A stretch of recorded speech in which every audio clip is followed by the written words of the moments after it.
The moments when we see a MAGA Fox host actually stand up and tell the truth are few and far between, but it is even rarer to see Brian Kilmeade them do so in front of Donald Trump. But we saw that this morning, who is clearly fed up with Donald Trump pushing Putin's talking points, challenged him repeatedly in an interview they had live on air over the lies that Donald Trump was telling about President Zelensky and UKCR. I was surprised to see even a little bit of spine out of Kilmeade, but he actually did step up and call out the lies of Donald Trump. And as you'd expect, Trump got pretty furious about that, and we are going to get into it all. But before we do, if I could quickly ask you to leave a like on this video, and if you haven't already and you enjoy our channel, to hit that subscribe button.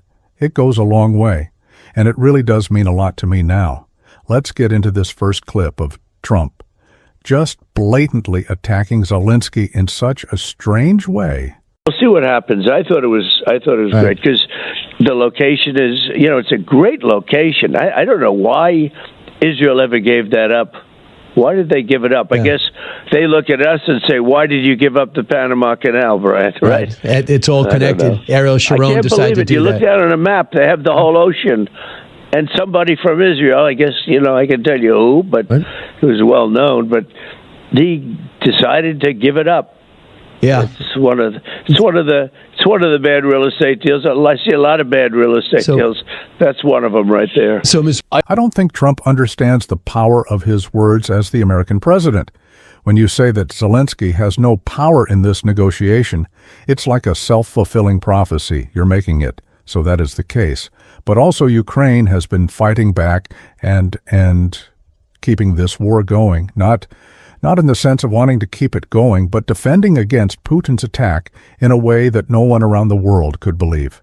Those are the cards that they have, that strength of will, that fight, that their people have aided by the United States, their ability to push back against Putin, the millions of Russians who have died fighting this war. Those are the cards that Zelensky has. He is the backing of all of Europe. He is the backing, or didn't have the backing, of the United States. Donald Trump is hurting himself in this negotiation. If he says Zelensky has no cards, it's just stupid. It all comes back to making a great deal. And we got to do a deal, and we're putting together a deal, but he's clearly bad at making that deal. He's taking away any leverage he or Zelensky has, which clearly shows which side of this thing he wants to be on. But speaking of the deal, nonsense, take a listen at what he had to say right here. He's been negotiating for 3 years. And just so you know, when you say Russia was the attacker, yes, Russia was attacked. Russia attacked. But there was no reason for them to attack. You could have talked him out. There was no reason that he should have attacked. That whole thing was going on for years. There was no reason he was going in.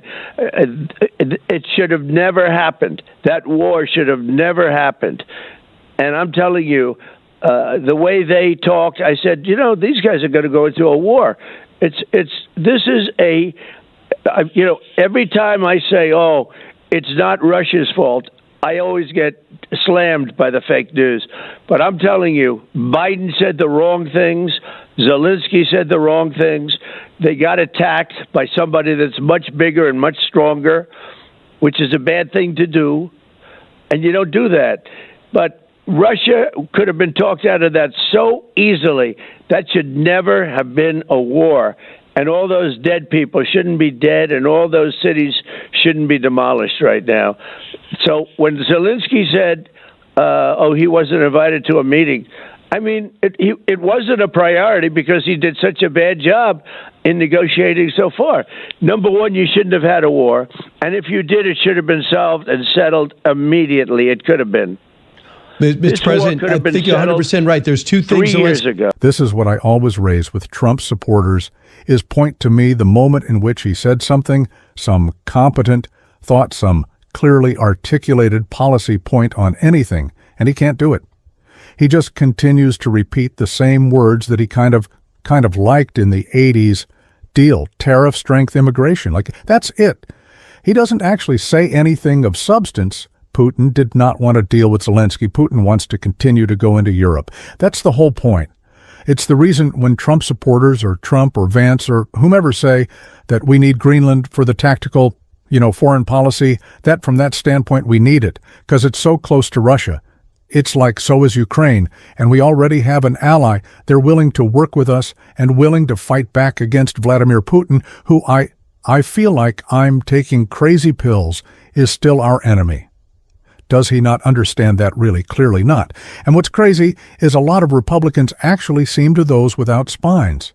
But like I said, Brian Kilmeade actually did stand up to Trump and called him out when he tried to say that Russia wasn't the aggressor in this war. And I want to take a look at that right here. But look what you have. You have a man who's led a country that had the most beautiful cities that they demolished, had the most beautiful domes. Those domes are the most beautiful in the world. But it's all Russia's. But that's Russia's fault, though, Mr. President. Russia They're did all demolished, 1,000-year-old domes, and everything's demolished. I mean, it's like a demolition site. It's sort of like Gaza. In fact, it's more. At least Gaza has a couple of buildings standing. I mean, this place. You take a look at the demolition of so many of those cities, and and all those people are killed. Never to come back again. But, Mr. President, that's all. That's Vladimir Putin's fault. Don't you agree? I get tired of listening to it. I'll tell you what. I've seen it enough. And then he complains that he's not at a meeting that we're having with Saudi Arabia trying to intermediate a peace. Well, he's been at meetings for 3 years with a president who didn't know what the hell he was doing. He's been in the meetings for 3 years, and nothing got done. So I don't think he's very important to be at meetings, to be honest with you. He's been there for 3 years. He makes it very hard to make deals. But look what's happened to his country. It's been demolished. But no, I hear you. He's going to go back. But, Mr. President, you know who's to blame for that. That's when there's peace. Don't you think? I am, like I said, very surprised to see Kilmeade just try to push back against Trump and say, no, it's not Zelensky responsible. That's an absurd thing to say. No. There has been destruction in towns and cities across Ukraine, not because any fault of President Zelensky, but because Putin is attacking them. It's Russia's fault. It's their war. They started it. They weren't coerced into it by Zelensky, not making a deal that wasn't on the table or ever there or ever thought of Donald Trump, is just straight up pushing these Kremlin talking points. It's the reason why Russian state TV is always showing clips of him while they're not, blatantly mocking him, because even they know he's stupid. But I hate to say this good on Brian Kilmeade for just confronting Donald Trump and actually having a little bit of chutzpah to stand up and call him out. And it's not the first time this has happened. Clearly, it's an issue important to Kilmeade because he pushed back against Donald Trump's national security advisor and Mike Waltz on the same very topic, and I want to check that out right here.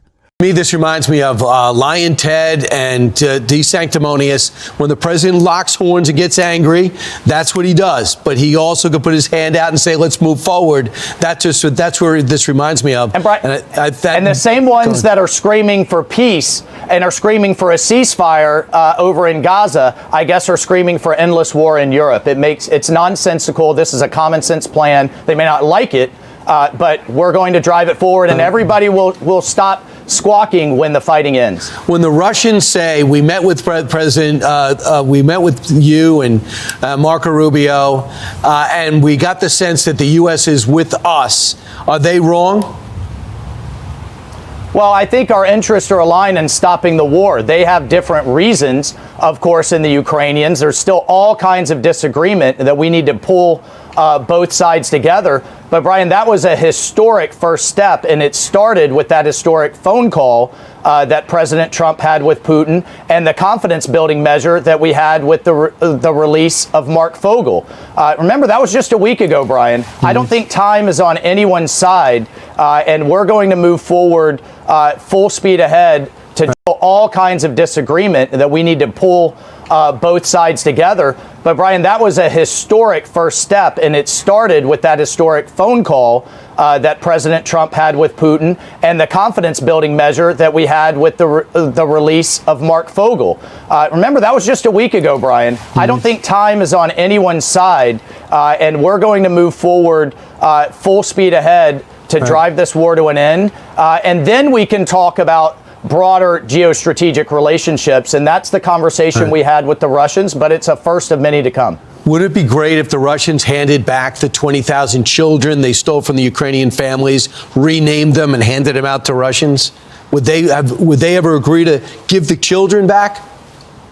You know, we talked about what we're going to have to do in territory, what we're going to have to do in security guarantees, what we're going to have to do kind of in the future broader security arrangement, the future of our relationship, and those kinds of exchanges, prisoner exchanges, children, what's happened in some of these areas. It's been a devastating war. All of that should be resolved, and we are trying to resolve. But for everyone to just throw their hands up and say, well, we don't like what they're doing, but we don't have a plan either, is just unacceptable, but shouldn't surprise anybody in Washington, D.C. And we agree. I think everyone now agrees. The war has got to come to an end, and President Trump is in the perfect place to do it. Hopefully these former friends will be future friends again, Zelensky and Trump, of course. Michael Waltz, great job. Thanks so much for getting up with us this morning. You got it. Now, although Kilmeade did do a good job, I'll give him that of calling out Donald Trump's lies. I wish he would have just pushed back with a little bit more force. I know Trump is kind of a bulldozer in all these conversations, and these Fox hosts have no spines, so it's kind of easy to roll over them. But I would have liked to see a little bit more pushback. I don't know. I guess you get what you get, and he did a pretty good job. Someone who actually brought that forceful condemnation that we really need to see was Bernie Sanders talking about Donald Trump in this clip here. Thanks, everybody, for joining me to discuss a very, very serious issue. Yesterday, we witnessed an extremely sad moment in American history. We saw the President of the United States aligning himself with the dictator of Russia, Vladimir Putin, to undermine the independence of Ukraine and its democracy. Let's be clear. Trump is showing us that he sees one of the world's most brutal dictators as his friend and our longtime democratic allies in Europe as his enemies. He wants a world that is safe for authoritarians and oligarchs, but extremely dangerous for democracies. It will not surprise you when I tell you that Trump is lying, as he so often does. Yesterday, Trump said that Ukraine started the war. That's not true. Russia invaded Ukraine twice, first in 2014 and then again in 2022. Right now, Russia occupies about 20% of Ukraine. Since Putin's horrific invasion, over 1 million people have been killed or injured. Every single day, Russia continues to rain down hundreds of missiles and drones on Ukrainian cities. Putin's forces have massacred civilians and kidnapped thousands of Ukrainian children, bringing them back to Russian re-education camps. These atrocities led the International Criminal Court to issue an arrest warrant for Putin in 2023 as a war criminal. Further, Trump called Ukrainian President Zelensky a dictator. That's not true either. Zelensky won 75% of the vote in free elections. In fact, his approval rating is higher than Trump's. In the midst of a brutal war, Ukraine's parliament continues to function and free and unfettered political debate takes place. Trump claimed that our European allies have done little to support Ukraine in its fight against Putin's invasion. He said the United States has contributed 3 times. It is a sad day in American history when we are clearly abandoning our allies. And it was said yesterday on the Bulwark Cape podcast that you don't even have to be like a foreign policy expert to understand this stuff. It's like the people that we're getting in bed with during the Trump administration are like the bad guys in the Rocky movies. It's like it's Drago, or now, Trump's in with the Saudis. It's like if you just watch any piece of American, culture, like if you saw a movie or a TV show and who were the bad guys, it's like those are the people that we're aligned with now. It's like you don't have to be smart to realize that siding with Russia is wrong, but it's what Donald Trump is doing, and we're going to keep calling him out on it every single day on the show. And if you want to support that, as always, you can hit that subscribe button. You can leave a like on this video. And if you stuck around at the end, you can drop a blue heart in the comments, and until next time, I'll see you soon.